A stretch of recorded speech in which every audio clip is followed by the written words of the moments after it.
Hai guys, di video kali ini saya akan menjelaskan mengenai operator perbandingan dalam SQL. Nah, seringkali sebenarnya kita melakukan pencarian data berupa kriteria. Artinya jarang sih kita menampilkan data, semua data di tabel project kita tampilkan, semua data di tabel produk kita tampilkan. Jadi jarang seperti itu.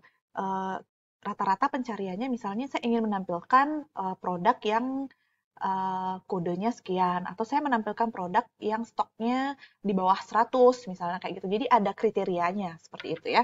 Nah, itu yang akan kita coba kerjakan dengan operator perbandingan.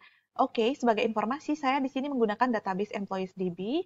Nah, untuk database-nya sendiri, kalau kalian ingin latihan, kalian bisa lihat di video import database MySQL dan reverse engineer. Nanti akan saya kasih linknya. Silakan ambil database-nya di sana dan langsung kalian import untuk bisa melakukan latihan. Nah, setelah kalian sudah memiliki database-nya, silakan use database-nya atau double klik aja supaya dia udah tebal. Di sini saya akan menggunakan tabel produk. Nah, kita tinggal klik kanan aja nih tabel produknya. Jadi kalian open aja gitu. Open table-nya, klik kanan. Habis itu nih di tabel products ini udah ada data produknya. Nah, jadi ini ada 110 baris produk. Oke, mari kita lihat. Misalnya di sini saya tidak akan menampilkan ke 110-nya, misalnya kayak gitu. Saya hanya ingin menampilkan yang produk lainnya, motorcycles misalnya, atau saya hanya ingin menampilkan yang by price-nya misalnya di atas 50, misalnya seperti itu. Nah, untuk itu kita berkenalan dulu dengan operator perbandingan. Jadi operator perbandingan di sini ada 6 ya, ada sama dengan, ada lebih besar, ada juga lebih kecil, kemudian ada lebih besar sama dengan, lebih kecil sama dengan, dan yang terakhir ada tidak sama dengan. Nah, simbolnya seperti ini, atau kalian bisa juga sih tidak sama dengan itu pakai tanda seru sama dengan gitu.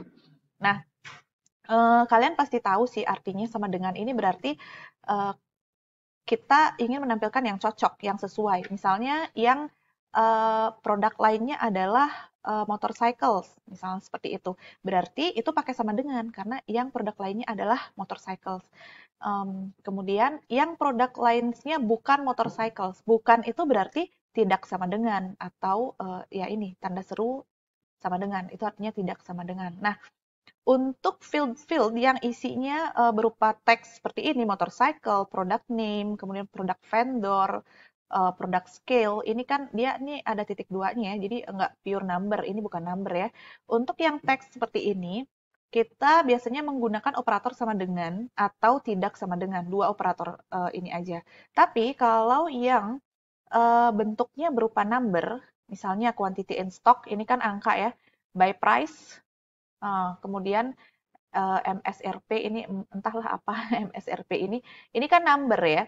Kalau number itu dia mensupport semua operator perbandingan. Contohnya, misalnya saya ingin menampilkan yang quantity in stock-nya 6.625, berarti itu pakai sama dengan. Kalau saya ingin menampilkan yang harganya lebih dari 50, nah berarti kan by price-nya lebih dari 50, berarti pakai operator perbandingan lebih besar atau sebaliknya yang lebih kecil dari 50, dia pakainya lebih kecil. Kemudian kalau menggunakan lebih besar sama dengan itu contohnya seperti apa sih? Saya ingin menampilkan produk yang by price-nya 50 ke atas. Jadi 50-nya tuh ikut gitu loh. Kalau tadi yang lebih besar dari 50, 50-nya tuh nggak bakal ditampilin. Itu pakai lebih besar. Tapi kalau 50-nya mau ditampilkan berarti lebih besar sama dengan. Nah, sebaliknya yang lebih kecil sama dengan itu juga sama sih ya artinya ya. Oke, kita langsung ke latihan aja ya. Misalnya saya ingin menampilkan data produk yang produk lainnya adalah motorcycles. Nah, berarti itu pakai sama dengan ya. Jadi select bintang from products. Misalnya saya tampilkan semua kolom aja gitu ya. Where. Nah, jadi ada where-nya. Oh ya, ini nggak harus huruf kapital ya, boleh huruf kecil.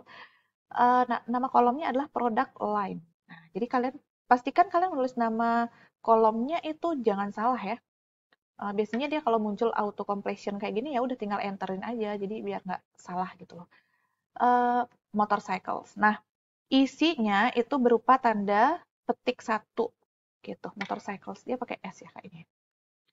Nah, oke, motorcycles. Nah, Jadi kalau nama kolom itu sih nggak usah pakai petik seperti ini ya. Kalaupun kalian mau kasih petik, biasanya kalau nama kolomnya atau nama tabelnya itu ada spasinya, kalian kasih petik tapi bukan petik satu yang biasa kayak gini, tapi dia petik miring gitu loh, yang ada di sebelah kiri angka satu kalau di keyboard. Nah, jadi kayak gini nih. Nah, jadi kalau nggak ada spasi ya bebas sih kalian nggak usah kasih petik miring juga nggak masalah. Intinya kalau untuk value dari pencariannya, kata kunci pencariannya itu baru pakai tanda petik. Sama seperti kalian melakukan insert data gitu kan, isi datanya pakai petik. Ini eksekusi ya. Nah, ini dia udah tampil ada 13 data yang motorcycles gitu. Sebaliknya kalau misalnya saya mau menampilkan yang bukan motorcycles. Nah, kalau yang bukan motorcycles berarti select bintang from products, where product lines bukan, berarti tidak sama dengan motorcycles. Nah, jadi seperti itu. Ini yang bukan motorcycles, ini ada 97 row. Jadi apapun gitu ya. Nah, ini kalau kalian mau urutkan dengan berdasarkan product lines, monggo order by product line. Nah, jadi seperti itu. Oke, nah ini sudah diurutkan ya. Nah, jadi seperti itu ya. Atau misalnya saya mau menampilkan dong yang stoknya di bawah 50. Berarti kita select bintang from products, kemudian ada where gitu ya. Semua kriteria tuh letaknya di where. Quantity in stock. Jadi nama kolom untuk stok itu adalah uh, nih quantity in stock. Jadi kalian bisa quantity in stock. Benar ya? Gitu ya tulisannya ya. Oke. Berapa tadi? Di bawah 50, yang kurang dari 50. Nah, jadi di bawah 50. Jadi ini kalian eksekusi aja. Ting. Nah, ternyata hanya ada satu yang di bawah 50 gitu. Yang lainnya mungkin di atas 50 semua ya. Oke, misalnya di bawah 100 deh. Nah, ada dua nih yang di bawah 100 nih. Nah, jadi seperti itu. Itu contoh penggunaan lebih kecil gitu ya. Kalau penggunaan lebih besar ya sebaliknya sih. Misalnya saya mau menampilkan yang harganya di atas apa ya, di atas 200 misalnya. Berarti by price di atas 200, berarti lebih besar 200. Nah, oh, sorry, salah kan? Ini errornya unknown column by pros. Nah, berarti in where clause. Nama kolom by pros ini tidak ada gitu loh. Berarti kamu salah nih, karena dia by price ya. Gitu ya. Eksekusi. Nggak ada yang by price-nya di atas 200.